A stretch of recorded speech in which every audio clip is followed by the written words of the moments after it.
신명기의 신자는 한문으로 다시 신자입니다. 신신당부할 때 그 신자입니다.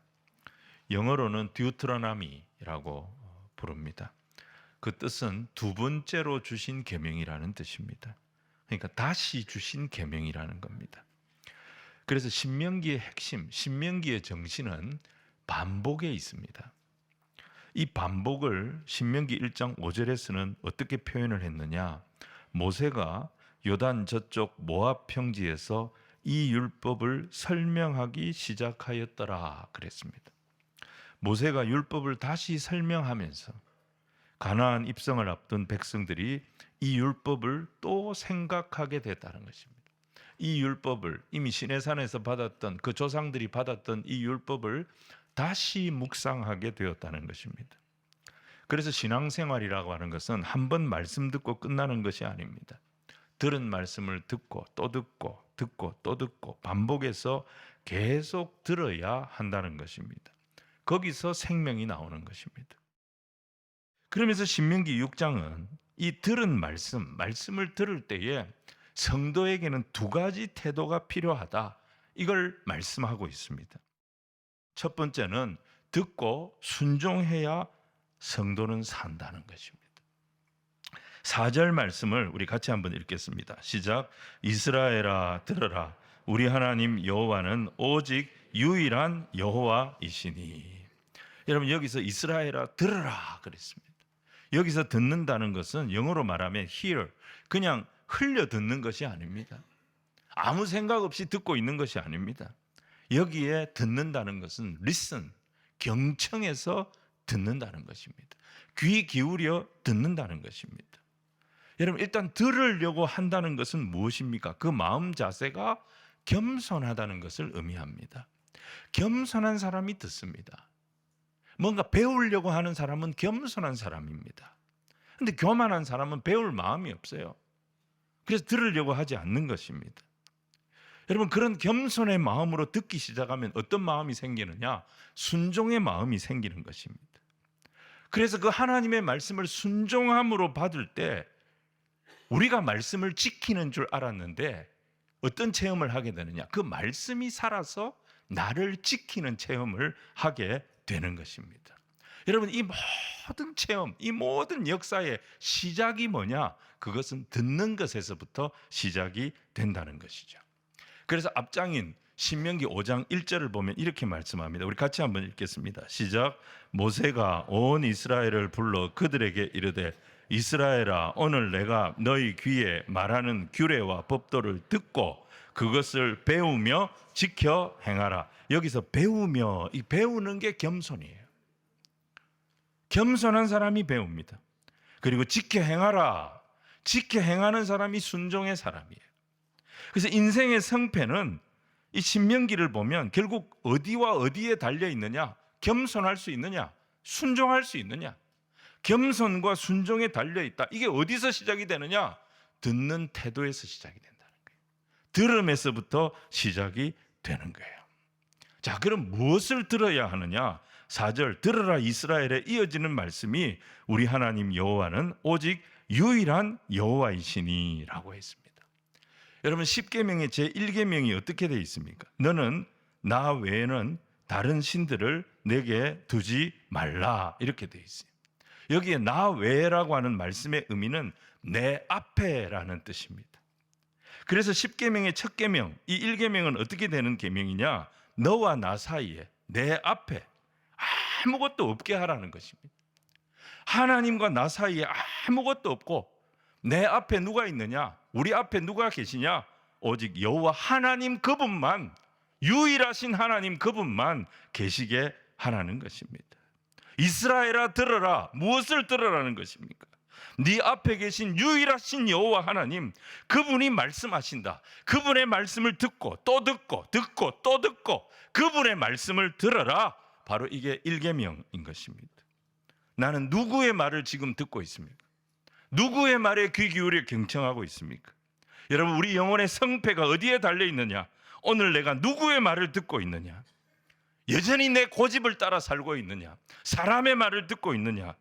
내가 오늘 여호와 하나님의 말씀에 경청할 자세가 되어져 있는가? 여기에서 우리 인생의 성패가 결정됨을 기억하시기를 바랍니다. 오늘 우리가 예배드리기 위해서 이 자리에 나왔습니다. 우리 자신을 점검해야 됩니다. 무엇을 점검하느냐? 지금 내 앞에 누가 계신가? 나는 누구 앞에 있는가? 누구의 음성을 듣고 있는가? 누가 주시는 말씀에 귀 기울이고 있는가?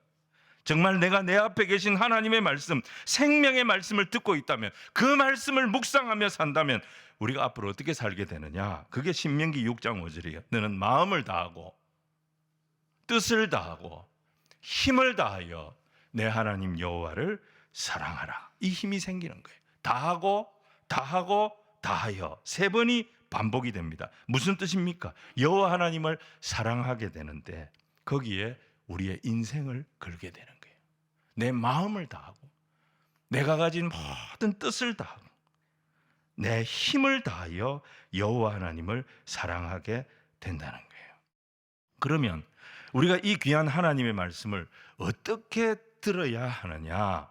듣는 자들이 지켜야 할 행동 수칙에 대한 말씀입니다. 세 가지인데요. 먼저는 말씀을 마음에 새기라고 말씀합니다. 6절 말씀을 우리 같이 한번 읽겠습니다. 시작. 오늘 내가 내게 명하는 이 말씀을 너는 마음에 새기고, 여기 마음에 새긴다에 새긴다는 단어가요, 히브리어로 자카르라고 하는 단어입니다.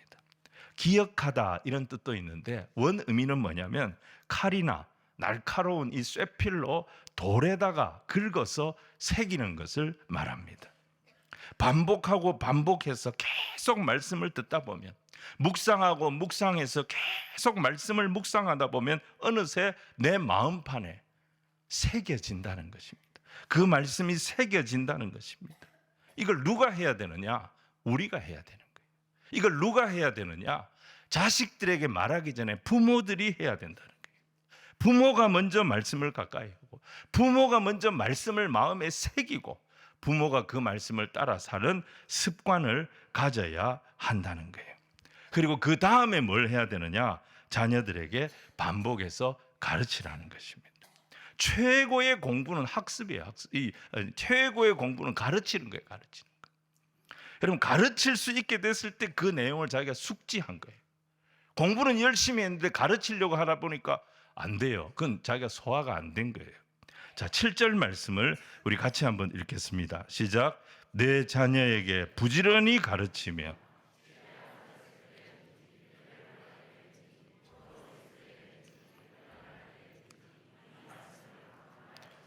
여러분, 이 강론이라고 하는 단어도 반복해서 가르친다는 뜻입니다.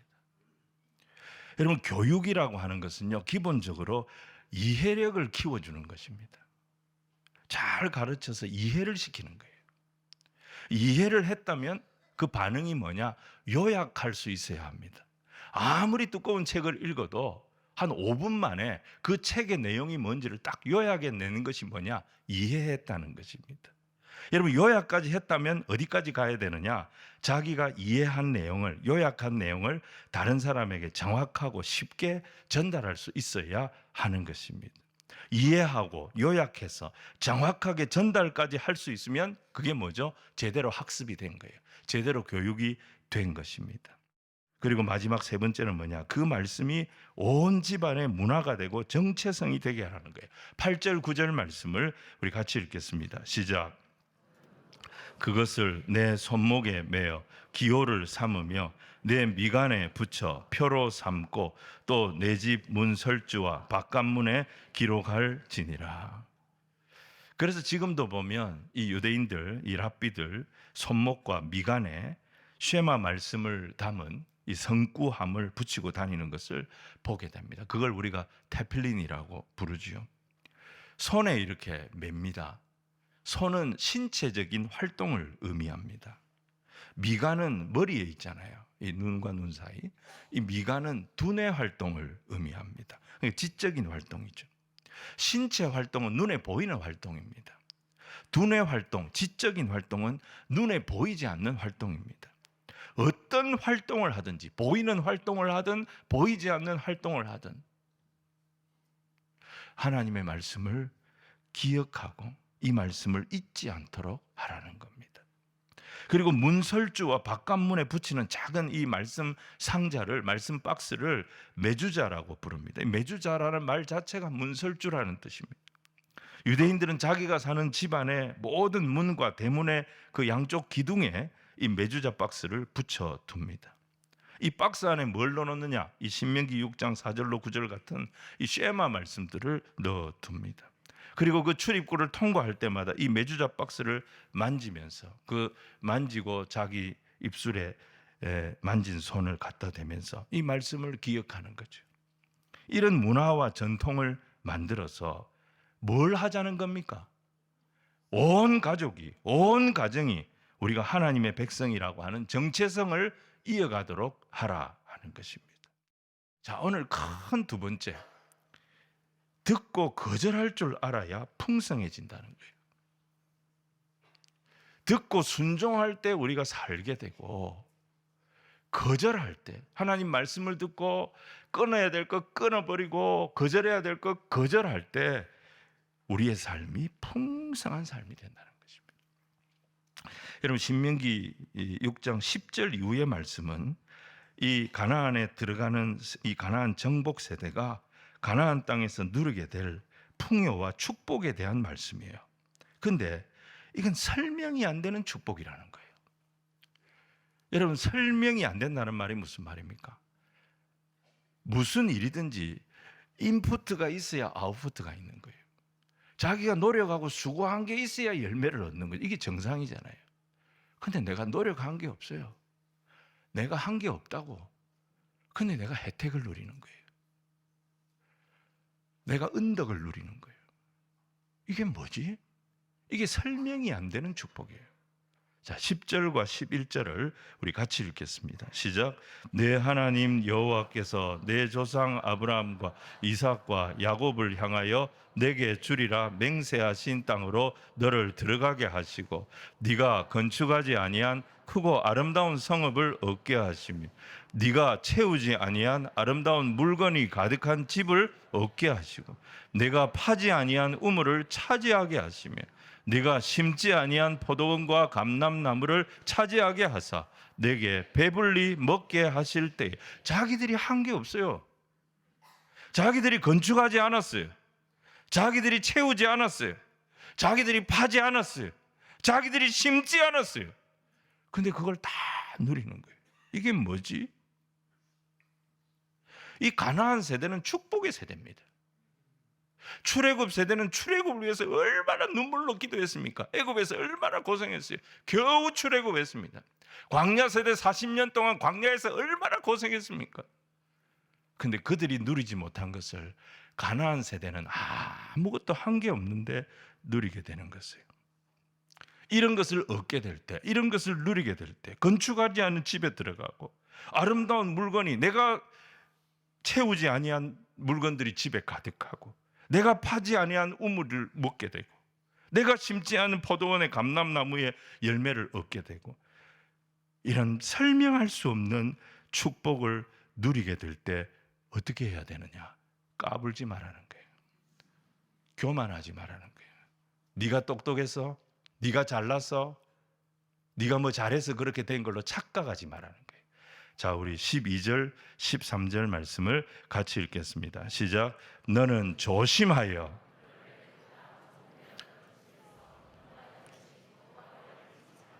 네 하나님 여호와를 경외하며 그를 섬기며 그의 이름으로 맹세할 것이라. 복을 경험할 때 교만하지 말라는 거예요. 은혜를 경험할 때 까불지 말라는 것입니다. 더 자세를 낮추고 더 조심하라고 경고하신 겁니다. 경고하시는 이유가 뭐죠? 15절 보니까, 우리 15절 같이 읽읍시다. 시작. 너희 중에 계신 너희 하나님 여호와는 질투하시는 하나님이신즉 너희 하나님 여호와께서 내게 진노하사 너를 지면에서 멸절시키실까 두려워하노라. 여러분, 여기 멸절, 다른 성경에는 진멸 이렇게 표현했는데 이게 바로 헤렘입니다. 헤렘을 피하려면 뭘 해야 되느냐? 까불면 안 된다는 거예요. 조심하라는 거예요. 거절해야 할 거 딱 거절할 줄 알아야 됩니다. 끊어야 할 거 딱 끊을 줄 알아야 됩니다. 여기 질투하시는 하나님이라는 표현이 있는데 하나님에 대해서 오해하면 안 됩니다. 하나님은 천지 만물을 다 창조하시고 우리에게 거저 주신 분입니다. 우리를 구원하시려고 자기 아들의 생명을 내주신 분입니다. 우리 하나님 옹졸하신 분이 아닙니다. 우리하고 계산하시는 분이 아닙니다. 오늘 이 말씀의 의미는 뭐냐? 우리에게 복을 주시는 그 은혜의 원천이신 하나님과의 관계에 충실하라는 것입니다. 하나님과의 관계를 깨뜨리는 가나안의 이교적 풍습, 아무리 괜찮아 보여도 거절할 줄 알아야 되고, 가나안의 전리품들 아무리 탐이 나도 그런 거 욕심 부리지 말아야 하고, 이런 것들을 하나님 자리에 놓고 하나님처럼 여기면서 그렇게 살지 말라는 것입니다. 우리가 다음 세대 신앙 계승을 위해서 해야 할 일이 뭐냐? 단순하게 보십시오. 두 가지입니다. 듣고 순종할 쉐마의 말씀, 이 말씀을 계속 들려주고 이 말씀에 순종하는 인격체를 만드는 거예요. 아무리 탐이 나고 그럴듯해 보여도 단호하게 거절해야 할 영역이 있습니다. 헤렘의 말씀, 이 헤렘의 신앙, 이게 분명해야 됩니다. 이 기준을 만들어주는 것이 부모의, 우리의 사명이라는 것입니다. 여러분, 이 기준이 뭡니까? 이 기준이 구약의 십계명인 것입니다. 한 가지만 딱 예를 들겠습니다. 십계명의 제4계명이 무슨 계명이죠? 안식일 계명입니다. 자, 출애굽기 20장에 보면 이 제4계명이 나옵니다. 이렇게 되어 있습니다. 엿새 동안은 힘써 내 모든 일을 행할 것이나 제7일은 너의 하나님 여호와의 안식일인즉 너나 네 아들이나 내 딸이나 내 남종이나 여종이나 내 육축이나 내 문안에 유하는 객이라도 아무 일도 하지 마라. 그러니까 이 4계명, 안식일 계명도 어떤 계명? 거절 계명인 거예요. 헤렘 계명인 거예요. 일하지 말라. 일하지 말라고 하신 의도가 뭘까요? 여러분, 이 세상의 질서는 뭡니까? 이 세상의 상식은 뭡니까? 일을 해야 먹고 사는 거예요. 일을 안 하고 먹고 사는 수가 없어요. 일을 해야 사는데 필요한 것들을 우리가 얻을 수가 있습니다. 성경은 일하는 것을 천대하지 않습니다. 무시하지 않습니다. 일을 귀하게 생각합니다. 아무리 하찮아 보이는 일을 한다 할지라도 일하는 것을 성경이 무시한 적이 없습니다.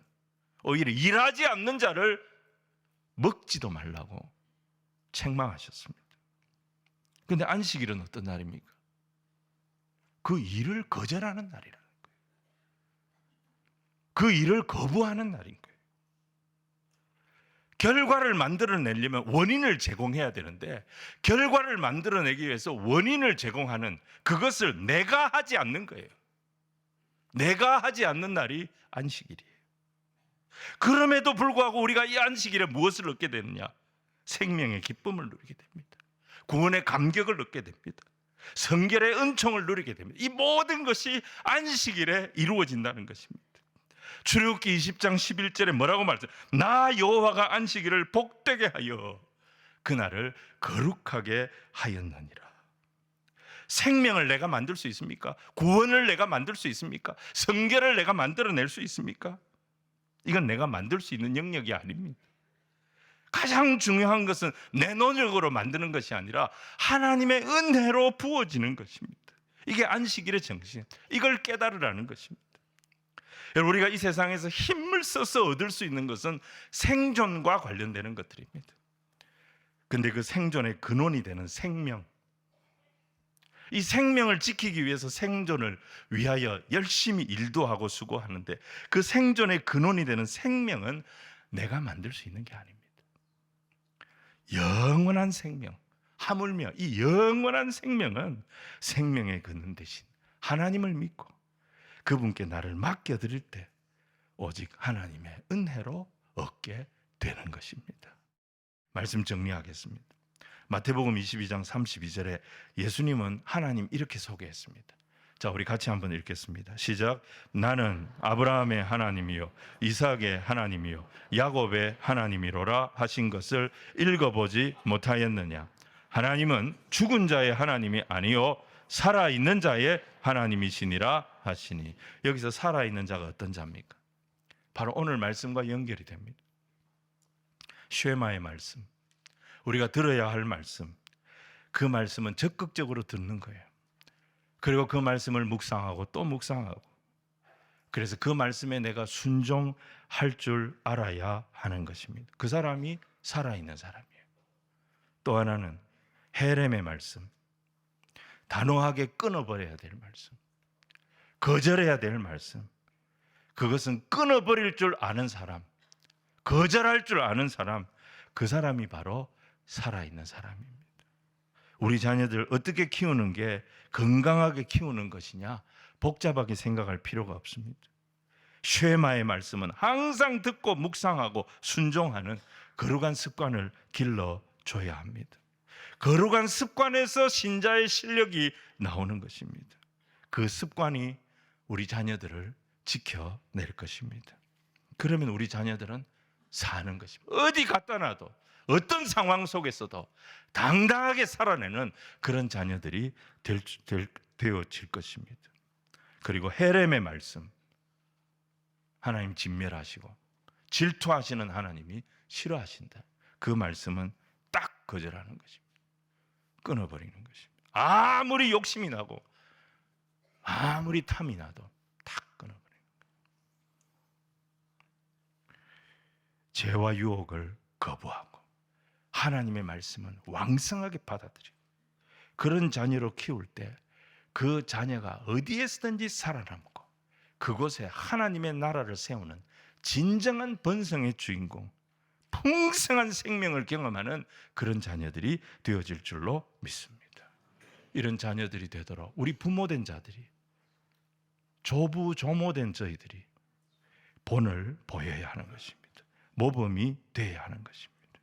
그리고 교회는 뭘 하느냐? 계속 가르치는 거예요. 계속 우리 아이들 응원하는 거예요. 축복하는 거예요.